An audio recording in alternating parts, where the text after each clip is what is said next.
Viewers, আসসালামু আলাইকুম।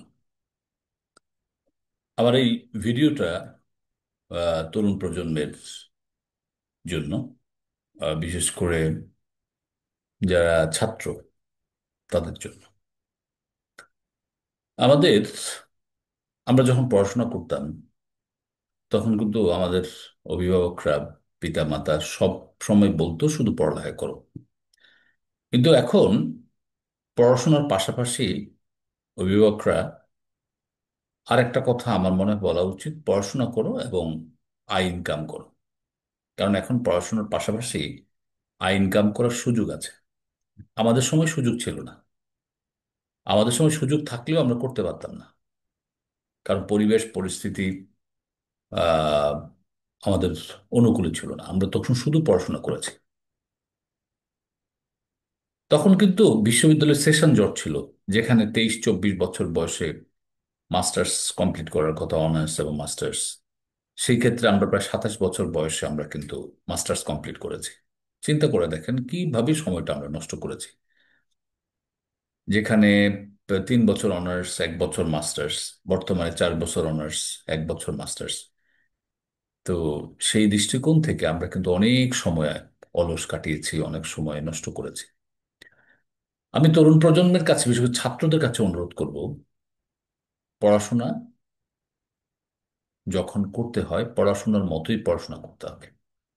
শুধু ক্লাস চেঞ্জ করা, ক্লাসের পর ক্লাস আহ, পরিবর্তন করা, যেন তেনভাবে একটা পরীক্ষা দিয়ে একটা সার্টিফিকেট পাওয়া পড়াশোনার কখনো কোনো উদ্দেশ্য নয়।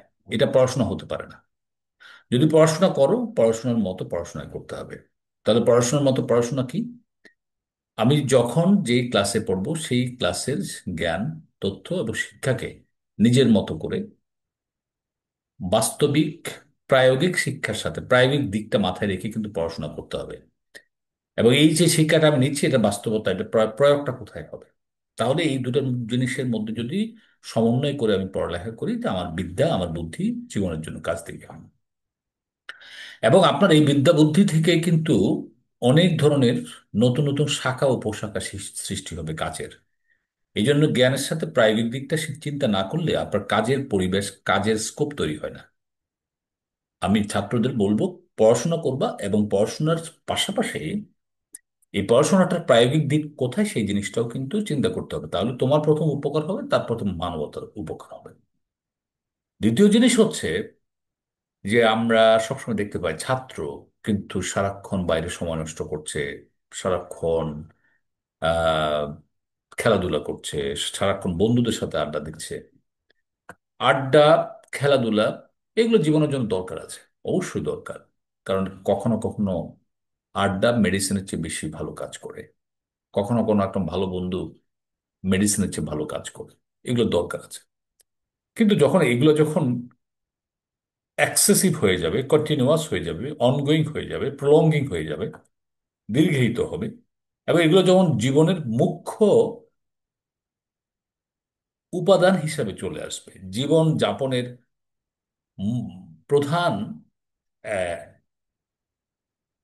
অবলম্বন হয়ে যাবে, উপাদান হয়ে যাবে, এবং জীবন যাপনের ম্যাক্সিমাম টাইম কিন্তু যদি আমি এই আড্ডা, বন্ধুত্ব, খেলাধুলায় কাটাই, তাহলে আমার তো জীবন চলবে না, আমার জীবিকা চলবে না।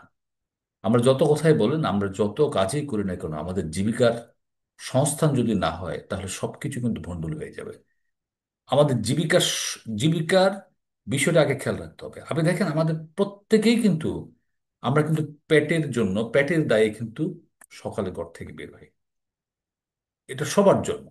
কারণ আপনাকে খেতে হবে, বাঁচতে হবে। আপনাকে বাঁচার জন্য খেতে হবে। খাওয়ার জন্য বাঁচার দরকার নেই। খাওয়ার জন্য বাচ্চাটা কিরকম, শুধু খেতেই থাকবো, নট দ্যাট। বাঁচার জন্য খেতে হবে। তা এখন বাঁচবেন কেন? বাঁচাটা যদি অর্থবহ না হয়, তাহলে আমি বাঁচবো কেন? আমি বাঁচবো, প্রথম হচ্ছে আমার জন্য আমি বাঁচবো।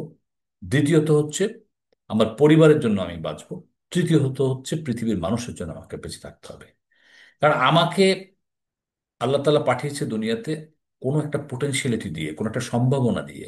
যেই সম্ভাবনা অন্য মানুষের কাজে লাগতে পারে, যেই সম্ভাবনাকে যদি আমি বাস্তবায়ন করতে পারি, তাহলে আমার সম্ভাবনাটা অন্য মানুষের কাজে লাগতে পারে। আমি কথাটা বলার চেষ্টা করছি এই জন্যেই যে যারা ছাত্র, পড়াশোনাটা প্রায়োগিক দিকটা চিন্তা করে পড়াশোনা করতে হবে।